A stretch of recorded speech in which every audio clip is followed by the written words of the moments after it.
സ്വന്തം വീട്, ഇത് പലർക്കും ഒരു സ്വപ്നമല്ലേ? കാർത്തിക നക്ഷത്രക്കാർക്ക്, വിവാഹം ആലോചിക്കുന്നവർക്ക് ഈ വർഷം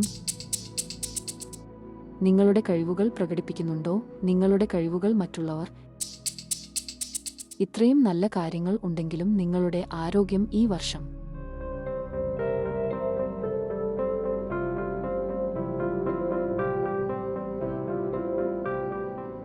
നമസ്കാരം.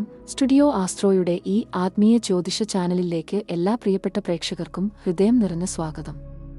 ജ്യോതിഷ വിഷയങ്ങൾ, നക്ഷത്രഫലങ്ങൾ, ഗ്രഹനിലകൾ എന്നിവയെക്കുറിച്ച് ആഴത്തിൽ അവതരിപ്പിക്കുന്ന ഈ ചാനൽ നിങ്ങൾ ആദ്യമായാണ് കാണുന്നതെങ്കിൽ ദയവായി ചാനൽ സബ്സ്ക്രൈബ് ചെയ്യാൻ മറക്കരുത്. കൂടാതെ പുതിയ വീഡിയോ അപ്ഡേറ്റുകൾ സമയോചിതമായി ലഭിക്കാൻ ബെൽ ഐക്കൺ കൂടി പ്രസ് ചെയ്യണമെന്ന് അഭ്യർത്ഥിക്കുന്നു. ഞാൻ അഞ്ജന എസ് പണിക്കർ. നിങ്ങളുടെ പിന്തുണയും നിങ്ങളുടെ അമൂല്യമായ അഭിപ്രായങ്ങളും നിർദ്ദേശങ്ങളും കമന്റ് ബോക്സിൽ പങ്കുവയ്ക്കാൻ മടിക്കേണ്ടതില്ല. കൂടെ നിങ്ങളുടെ കൂട്ടുകാർക്കും കുടുംബക്കാർക്കും ഈ വീഡിയോ ഉപകാരപ്പെടുമെങ്കിൽ ദയവു ചെയ്തു ലിങ്ക് ഷെയർ ചെയ്യണം എന്ന് കൂടി അഭ്യർത്ഥിക്കുന്നു. എല്ലാവരുടെയും കമന്റുകൾക്കും അഭിപ്രായങ്ങൾക്കും വളരെ അധികം നന്ദി പറഞ്ഞുകൊള്ളുന്നു. ജോലി തിരക്കുകൾ കാരണം എല്ലാ കമന്റുകൾക്കും ഉടൻ മറുപടി നൽകാൻ സാധിക്കാത്ത സാഹചര്യങ്ങൾ ഉണ്ടാകാറുണ്ട്. എന്നിരുന്നാലും പ്രായോഗികമായ ബുദ്ധിമുട്ടുകൾ മനസ്സിലാക്കുമല്ലോ. മറുപടിയിൽ എന്തെങ്കിലും ഡിലേ ഉണ്ടായാൽ ദയവു ചെയ്തു ക്ഷമിക്കുമല്ലോ. എല്ലാവർക്കും ഹൃദയം നിറഞ്ഞ അഡ്വാൻസ് വിഷു ആശംസകൾ. വിഷു എന്നത് ഒരു പുതുവർഷത്തിന്റെ തുടക്കമാണ്. പുതിയ പ്രതീക്ഷകൾ, പുതിയ ലക്ഷ്യങ്ങൾ, പുതിയ തീരുമാനങ്ങൾ, ഇതെല്ലാം ആരംഭിക്കുന്ന ഒരു സമയം. വിഷുക്കാലത്ത് നമ്മൾ എല്ലാവരും ഒരു ചോദ്യം ചോദിക്കും: ഈ വർഷം എനിക്ക് എങ്ങനെയായിരിക്കും? ഇന്നത്തെ വീഡിയോയിൽ നമ്മൾ നോക്കുന്നത് കാർത്തിക നക്ഷത്രത്തിൽ ജനിച്ചവരുടെ വിഷുഫലം. അടുത്ത ഒരു വർഷം എങ്ങനെയായിരിക്കും? നിങ്ങൾ കാർത്തിക നക്ഷത്രക്കാരനോ? അല്ലെങ്കിൽ നിങ്ങളുടെ കുടുംബത്തിൽ ആരെങ്കിലും അങ്ങനെ ഉണ്ടോ?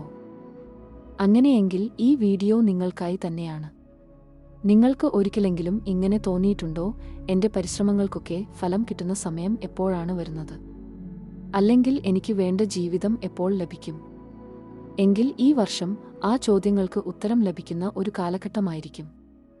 ഈ വർഷത്തിന്റെ ആകെ സ്വഭാവം ഈ വിഷുവോടെ ആരംഭിക്കുന്ന വർഷം കാർത്തിക നക്ഷത്രക്കാർക്ക് മുന്നേറ്റത്തിന്റെ വഴിയിലാണ് നയിക്കുന്നത്. നിങ്ങൾ ഇപ്പോൾ ഏതെങ്കിലും മേഖലയിൽ നിൽക്കുകയാണ്, മുന്നോട്ട് പോകാൻ കഴിയുന്നില്ല എന്ന തോന്നൽ ഉണ്ടെങ്കിൽ ആ അവസ്ഥ പതുക്കെ പതുക്കെ മാറുന്നതായി നിങ്ങൾക്ക് അനുഭവപ്പെടും. ഇത് ഒരു തടവിൽ വലിയ മാറ്റങ്ങൾ ഉണ്ടാക്കുന്ന വർഷമല്ല, പക്ഷേ സ്ഥിരതയോടെ ഉറച്ച മുന്നേറ്റം നൽകുന്ന വർഷമാണ്. ഒരു ചോദ്യമുണ്ട്: നിങ്ങൾക്ക് വേഗത്തിൽ വിജയിക്കണമോ അല്ലെങ്കിൽ സ്ഥിരതയോടെ ഉയരണമോ? ഈ വർഷം നിങ്ങളെ രണ്ടാമത്തേതിലേക്കാണ് നയിക്കുന്നത്. ചെറിയ ചുവടുകൾ, പക്ഷേ ഉറച്ച മുന്നേറ്റം, ഇതാണ് ഈ വർഷത്തിന്റെ പ്രത്യേകത. തൊഴിലും സാമ്പത്തികവും, ജോലി അന്വേഷിക്കുന്നവർക്ക് ഈ വർഷം പ്രതീക്ഷ നൽകുന്ന സമയം തന്നെയാണ്. നിങ്ങൾ ഏറെ നാളായി കാത്തിരുന്ന അവസരങ്ങൾ എത്തിച്ചേരും. പക്ഷേ അവ തിരിച്ചറിയാനുള്ള മനസ്സ് നിങ്ങൾക്കുണ്ടാകണം. ചിലപ്പോൾ ജീവിതത്തിലെ വലിയ വിജയങ്ങൾ ചെറിയ അവസരങ്ങളിൽ നിന്നാണ് ആരംഭിക്കുന്നത്. ഒരു യുവാവ് വലിയ ജോലി മാത്രമേ സ്വീകരിക്കൂ എന്ന് ഉറച്ചുനിന്നു. ചെറിയ അവസരങ്ങൾ എല്ലാം അവൻ നിരസിച്ചു. അവസാനം ഒരു ചെറിയ ജോലി സ്വീകരിക്കേണ്ടിവന്നു. അതാണ് പിന്നീട് അവന്റെ ജീവിതത്തിലെ വലിയ മാറ്റത്തിന് കാരണമായത്. ചിലപ്പോൾ ചെറിയ വാതിൽ തുറന്നാൽ വലിയ വഴികൾ തുറക്കും. ഈ വർഷം നിങ്ങൾക്കും അങ്ങനെ ഒരു അവസരം വരാം. സാമ്പത്തികമായി വരുമാനത്തിൽ പുരോഗതി ഉണ്ടാകും. ചിലർക്ക് കടം എടുക്കേണ്ടിവരും. പക്ഷേ അത് ശരിയായ രീതിയിൽ ഉപയോഗിച്ചാൽ അത് ഒരു മുന്നേറ്റമാകും. ഒരു ചോദ്യം: നിങ്ങൾ ഇപ്പോൾ സേവിംഗ് തുടങ്ങിച്ചിട്ടുണ്ടോ? അതെ അല്ലെങ്കിൽ ഇല്ല എന്ന് കമന്റിൽ പറയൂ. അതിനെക്കുറിച്ചുള്ള വീഡിയോ വേണമെങ്കിൽ ചെയ്യുന്നതായിരിക്കും. സ്വന്തം വീട് എന്നത് പലർക്കും ജീവിതത്തിലെ ഏറ്റവും വലിയ സ്വപ്നമാണ്. കാർത്തിക നക്ഷത്രക്കാർക്ക് ഈ വർഷം ആ സ്വപ്നത്തിലേക്ക് അടുക്കാൻ കഴിയും. ഒരുപക്ഷേ ആ സ്വപ്നം യാഥാർത്ഥ്യമാകുന്ന തുടക്കം ഈ വർഷം തന്നെയായിരിക്കാം. ഒരു ചെറിയ ചിന്ത: നിങ്ങൾ ഇതിനായി തയ്യാറാണോ? കാരണം അവസരം വന്നപ്പോൾ തയ്യാറായവർക്കാണ് അത് സ്വന്തമാക്കാൻ കഴിയുന്നത്. വർഷങ്ങളായി ചെറിയ ചെറിയ ശ്രമങ്ങൾ നടത്തിയവർക്ക് ഈ വർഷം വലിയ ഫലം കാണാൻ സാധിക്കും. ഒരു കുടുംബം വർഷങ്ങളായി ചെറിയ തുകകൾ മാത്രം സംരക്ഷിച്ചു. അവർക്ക് വലിയ വരുമാനം ഇല്ലായിരുന്നു. പക്ഷേ അവർ നിർത്തിയില്ല. 5 വർഷത്തിനു ശേഷം അവർക്ക് സ്വന്തമായി ഒരു വീട് ഉണ്ടായി. സ്വപ്നം വലിയതായിരിക്കാം, പക്ഷേ തുടക്കം ചെറിയതായിരിക്കും. ഈ വർഷം കാർത്തിക നക്ഷത്രക്കാർക്ക് ഈ സ്വപ്നത്തിലേക്ക് അടുക്കാൻ കഴിയും. നിങ്ങളുടെ സ്വപ്നം എന്താണ്? വീട്, ജോലി അല്ലെങ്കിൽ മറ്റൊന്നോ? കമന്റിൽ എഴുതൂ. ബന്ധങ്ങളും കുടുംബവും. ബന്ധങ്ങൾ ജീവിതത്തിന്റെ ഏറ്റവും പ്രധാനപ്പെട്ട ഭാഗമാണ്. നിങ്ങൾക്ക് ആരുമായെങ്കിലും അകലം ഉണ്ടോ? ഒരു ചെറിയ പിണക്കം, ഒരു തെറ്റിദ്ധാരണ, ഇതൊക്കെ കാരണം ബന്ധങ്ങൾ ദൂരമായിട്ടുണ്ടോ? ഈ വർഷം ആ ബന്ധങ്ങൾ വീണ്ടും ശരിയാകാനുള്ള സാധ്യതയുണ്ട്. പക്ഷേ ആദ്യം ഒരു ചുവട് മുന്നോട്ട് വെക്കേണ്ടത് നിങ്ങൾ തന്നെയാണ്.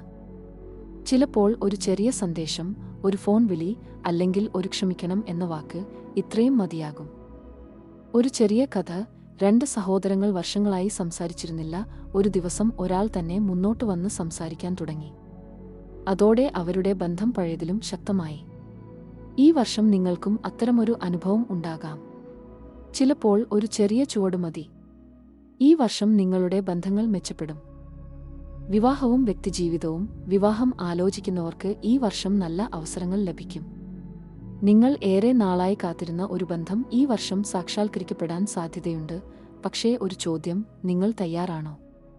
വിവാഹം ഒരു ജീവിത തീരുമാനം ആണ്. അതിനാൽ ആലോചിച്ചും മനസ്സിലാക്കിയും മാത്രം തീരുമാനങ്ങൾ എടുക്കുക. ശരിയായ വ്യക്തിയെ തിരഞ്ഞെടുക്കുക എന്നതാണ് ഏറ്റവും പ്രധാനപ്പെട്ടത്. ഒരു പെൺകുട്ടി വർഷങ്ങളായി ശരിയായ പങ്കാളിയെ തേടി. പല നിർദ്ദേശങ്ങളും വന്നു, പക്ഷേ അവൾ തിടുക്കം കാണിച്ചില്ല. ഒടുവിൽ ശരിയായ വ്യക്തിയെ കണ്ടെത്തി. ഇന്ന് അവൾ സന്തോഷത്തോടെ ജീവിക്കുന്നു. ശരിയായ സമയം വരും, അതുവരെ ക്ഷമ വേണം. ഈ വർഷം നിങ്ങൾക്ക് അത്തരമൊരു അവസരം ലഭിക്കാം. സമൂഹവും അംഗീകാരവും. ഈ വർഷം നിങ്ങൾക്ക് സമൂഹത്തിൽ അംഗീകാരം ലഭിക്കാൻ സാധ്യതയുണ്ട്.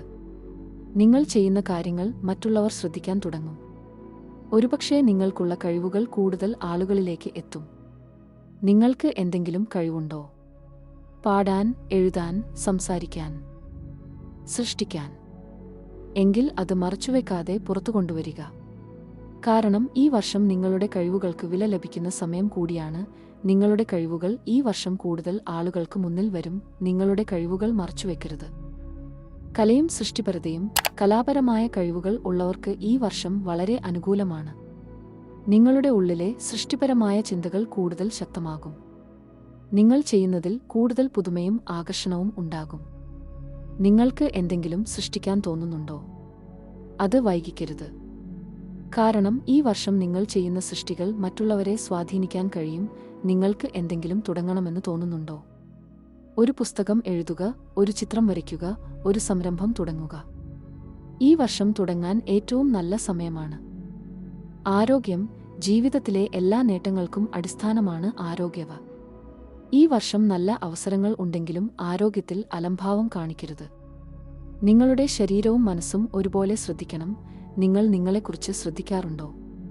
ശരിയായ ഭക്ഷണം, മതിയായ ഉറക്കം, ചെറിയ വ്യായാമം, ഇവയെല്ലാം വളരെ പ്രധാനമാണ്. കാരണം ആരോഗ്യമാണ് എല്ലാത്തിനും അടിസ്ഥാനം. എല്ലാ നേട്ടങ്ങൾക്കും അടിസ്ഥാനമാണ് ആരോഗ്യവ. ഒരു ചെറിയ കഥ. ഒരു വ്യക്തി വളരെ പണം സമ്പാദിച്ചു. പക്ഷേ ആരോഗ്യവ ശ്രദ്ധിച്ചില്ല. ഒടുവിൽ അവൻ സമ്പാദിച്ച പണം എല്ലാം ചികിത്സയ്ക്ക് ചെലവായി. അതിനാൽ ആരോഗ്യത്തെ അവഗണിക്കരുത്. നിങ്ങൾ ദിവസവും വ്യായാമം ചെയ്യാറുണ്ടോ? അതെ അല്ലെങ്കിൽ ഇല്ല എന്ന് കമന്റിൽ പറയൂ. മൊത്തത്തിൽ നോക്കുമ്പോൾ ഈ വിഷുവോടെ തുടങ്ങുന്ന വർഷം കാർത്തിക നക്ഷത്രക്കാർക്ക് മിശ്രമായ അനുഭവങ്ങൾ നൽകുന്ന ഒന്നായിരിക്കും. നല്ല അവസരങ്ങളും ചെറിയ വെല്ലുവിളികളും ഒരുമിച്ചു വരും. പക്ഷേ ഒരു കാര്യം ഉറപ്പാണ്, നിങ്ങൾ ശ്രമിച്ചാൽ നിങ്ങൾ മുന്നോട്ടു പോകും. അവസരങ്ങൾ നിങ്ങളുടെ വാതിൽ തട്ടും. ബന്ധങ്ങൾ മെച്ചപ്പെടും. സ്വപ്നങ്ങൾ യാഥാർത്ഥ്യത്തിലേക്ക് അടുക്കും. ഈ വിഷുഫലം നിങ്ങൾക്ക് ഒരു മാർഗദർശകമായി മാറുമെന്ന് പ്രതീക്ഷിക്കുന്നു. നിങ്ങൾ കാർത്തിക നക്ഷത്രക്കാരനാണെങ്കിൽ ഈ വർഷം ആത്മവിശ്വാസത്തോടെ മുന്നോട്ടു പോവുക. ഈ വിഷുഫലം നിങ്ങൾക്ക് ഉപകാരപ്പെടുമെന്ന് പ്രതീക്ഷിക്കുന്നു. ഈ വീഡിയോ നിങ്ങൾക്ക് ഉപകാരപ്പെട്ടതായി തോന്നുന്നുണ്ടോ? എങ്കിൽ ഇത് നിങ്ങളുടെ പ്രിയപ്പെട്ടവരുമായി പങ്കുവയ്ക്കുക. നിങ്ങളുടെ അഭിപ്രായങ്ങൾ കമന്റിലൂടെ അറിയിക്കാനും മറക്കരുത്. വീണ്ടും ഒരിക്കൽ എല്ലാവർക്കും ഹൃദയം നിറഞ്ഞ വിഷു ആശംസകൾ. ഞാൻ ഇതുവരെ ഇവിടെ പറഞ്ഞ കാര്യങ്ങൾ കാർത്തിക നക്ഷത്രക്കാരുടെ 2026 വിഷുഫല സാധ്യതകളെക്കുറിച്ചാണ് ഈ വീഡിയോയിൽ അവതരിപ്പിച്ചിരിക്കുന്നത്. ഒരു കാര്യം ഒരിക്കൽ കൂടി ഓർമ്മിപ്പിച്ചു കൊള്ളട്ടെ, നിങ്ങളുടെ പേരും നാളും കമന്റായി താഴെ ഇടാവുന്നതാണ്. അത് കുറിച്ചെടുത്തു ഞങ്ങളുടെ തറവാട്ട് ക്ഷേത്രത്തിൽ ദിവസം നടന്നുവരുന്ന പൂജകളിൽ ഉൾപ്പെടുത്തുന്നതായിരിക്കും. ഈ വീഡിയോ നിങ്ങൾക്ക് പ്രയോജനകരമാണെന്ന് തോന്നുന്നുവെങ്കിൽ അത് നിങ്ങളുടെ സുഹൃത്തുക്കളിലേക്കും കുടുംബാംഗങ്ങളിലേക്കും പങ്കുവയ്ക്കാൻ ദയവായി മറക്കരുത്. വീണ്ടും അടുത്ത വീഡിയോയുമായി ഞാൻ വരുന്നത് വരെ it's me Anjana S Panicker signing off.